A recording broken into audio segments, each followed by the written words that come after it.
Hello, everybody out there in YouTube land. This is Matthew back here with you today, and I've got 2 days worth of mail to share with you. As you can see here, laid out in front of me. It is Tuesday night currently, and I thought I'd go ahead and do a quick video before the game. Cavs play the Indiana Pacers tonight in Indiana.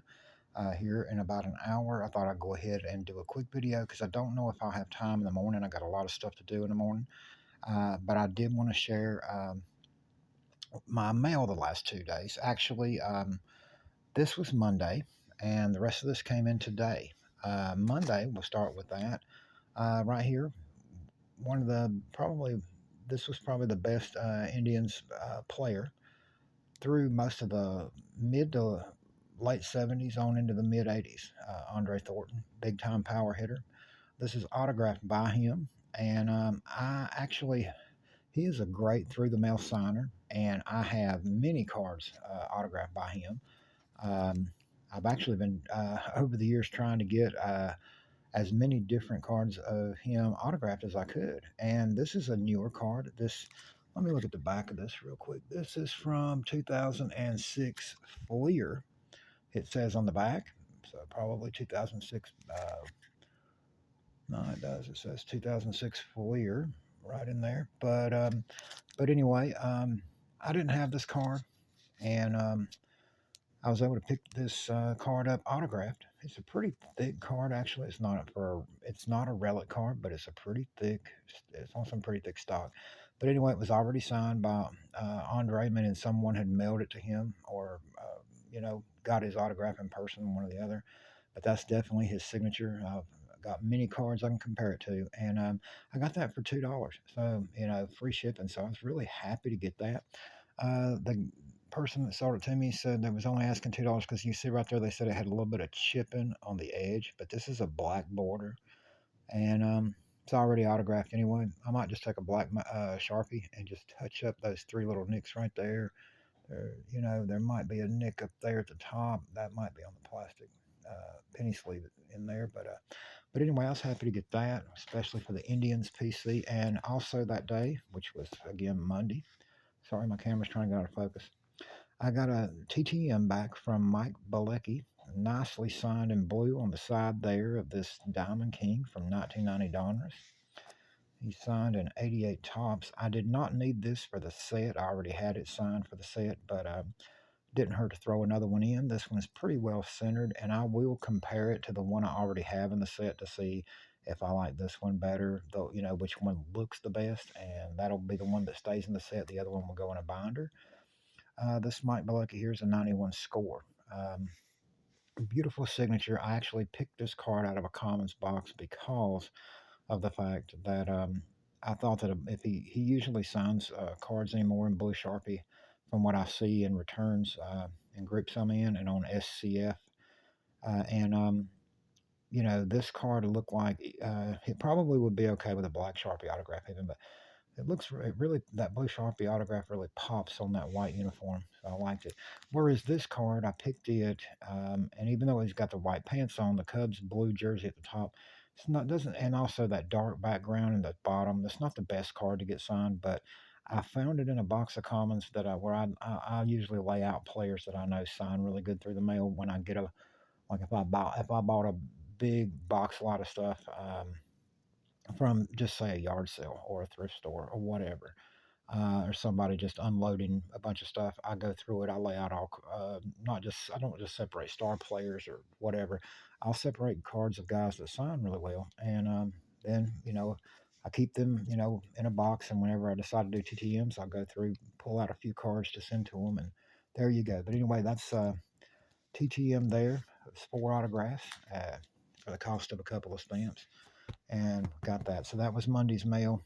It's really that is to me is beautiful, beautiful card. That's what the Indians, Cleveland Indians uniforms look like back in the '70s, actually, because Thornton played for a long time. Now this is today's mail. That's the big one. I know you've seen it at the start of the video laying there. I'll just go ahead and show it to you. I've got to put it in a protected slab bag. I haven't done that yet. This is graded or authenticated by SGC. Frank Funk, 1961 tops. And The card is a little bit off center, left to right, and top to bottom, as you can see the border. And when if you're a newer collector and you're thinking, what is he talking about off center? That's what I mean. Notice the border here is that white border is that big on that side. That's just they didn't have quality control. They really don't do a very good job today a lot of times, but they really didn't worry about it back in the 60s. So 1961, very old card. We're 2025 now, so you can kind of do the math.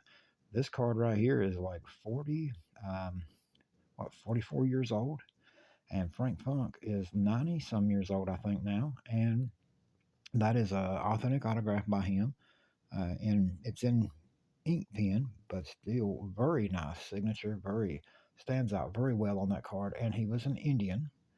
And living here in Northeast Ohio, I began collecting Indians, Browns, and Cavs. I don't really collect much football or basketball. I will pick up the occasional Browns. One thing I'm bad to do is I don't want to buy anything basketball or football unless it's only the Browns or the Cavaliers, because of the fact that I don't collect sports cards from those two sports the way I do baseball. But baseball, real big on Indians. I got this real a great deal on this card, already slabbed. It was cheaper than what it costed the fella basically probably about $5 more to ship this off and get it authenticated. Then plus he had already had to write to Mr. Funk and get him to autograph it by mail. And he sold. I got this. It was a listing on eBay, and it was priced at $20 or best offer. And I sent him an offer that I really didn't think he would. I didn't think he would accept. I figured he would come back with a counter somewhere in the middle, but he accepted. So I got this for um, basically 3/4 of his original asking price, and I'm really excited to get that. I figure he just wanted to get rid of was trying to maybe need to get some money or something. Just wanted to sell it, but thrilled to add that to the Indians PC. This right here is a big pickup. This is a Sammy Stewart. Sammy Stewart has been passed away for many years. Now, he was a great relief pitcher, battled problems with alcohol and drug use in his career. Is best known for his days with the Baltimore Orioles. Now, the guy that I got this from in a Facebook group has got on here 1978, and I guess that means it was acquired by mail in 1978. But that is clearly his autograph. Now, I've got some autograph cards of Sammy Stewart with the Orioles, and I've got a 1988 Donruss card of him with the Indians signed, but I did not have the 88 Tops card signed. And, I'm working on this set in the 88 Tops project, and there's only one for sale that I've seen on eBay in the last 6 months, and the guy wants $250 for it because of how hard it is to find cards autographed by him. I will not give it because even though he's been dead for, he's been passed away, I guess, 15 years now. I don't know, but a lot of years. He was such a good. He spent some time in prison, so during that time he wasn't signing autographs. But during his playing career and when he was not in prison, he also played in the senior league, the late 80s, early 90s, or whenever that league was in existence that is now defunct. But he was a good signer. He was also a good signer by mail, like I said, when he wasn't in prison before he passed away. And because of that, I know there's a lot more cards out here. I got two Baltimore Oriole cards and that 88 Donruss Cleveland Indians card signed. I bought a big collection several years back in 2021, I think. 300 some autograph card collection, and those cards were in it. And but I got this, and what my plan is this: since I am not going to pay outrageous, uh, why would if I can get somebody's like there was a 86 tops listed that was actually authenticated by Beckett listed for like $30. So why would I pay $250 for one that's not even authenticated? From some sellers just dreaming on that. It's not like Stewart is a Hall of Famer. He was a good relief pitcher, but not a Hall of Famer, not even an All Star. So, but anyway, this is his signature on an index card. And what I'm going to do actually is cut this off. I'm going to do a sign cut. I'm going to cut that about the size of a baseball card like this. I'm going to put that into a penny sleeve and a top loader, and I'm going to put it in the 88 Tops project set in a top loader with this card, so that way it won't be the actual card signed for the set, but I will have. My plan is, if I can't get every single card signed, like if I can't find an example of this one that's affordable, that I think is reasonable for the set, then I will at least have Sammy Stewart's autograph, and I'll at least have every player in the set's autograph for for the 88 Tops project. So I'm getting creative here to try to finish out this set, and that's what I got that for. Also, the guy I got this from, he had a lot of 3x5 index cards listed for sale in a Facebook group, but he let this one go for $5, which is really reasonable for a guy that's been passed away for as long as Sammy Stewart is, because autograph collectors hoard deceased players' autographs. This right here I picked up in a purchase. Willie Upshaw, not the easy. He's not a easy guy to get autograph from. He does, I think, in person autograph signings. You know, card shows, appearances, whatever. He does not do TTM very well anymore. So when this come available, I seen a listing of it on eBay. Got it for $3. The seller had listed it as a starting. It was a auction, but he had or best offer, and that means if nobody's bid on it yet, you can make an offer. I made him an offer of his starting bid of $2.99, and he took it. So that fills a hole. This is from the traded set. He appears in the regular set with the Toronto Blue Jays. The Indians had got him in a trade in the off season that year, in between 87 and 88 seasons. So he appears in the traded set. But that's another one down for the 88 Tops project. And then this came in today, a TTM of one of my favorite players when I was in high school, Ron Gant, big bad Ron Gant, power hitting 30-30 man Ron Gant. He signed, and this is funny, a few video about 2 weeks ago, I had just picked up a bunch more of his rookie cards. This is 88 Tops traded. This is not for the traded set. As you can see, it's also off center. These cards were notorious, those sets, 88 Tops traded sets, notorious for being badly off center, but still, it's his rookie card. Uh, I got another one of those he signed for me. He signed another 90 Fleer. He signed a 90 Donruss, and this is a 91 Tops. And all of those signed in blue Sharpie. Ron Gant's a great signer. He works for Atlanta Fox 5. He's a sports broadcaster now, and still works for the Braves, I believe.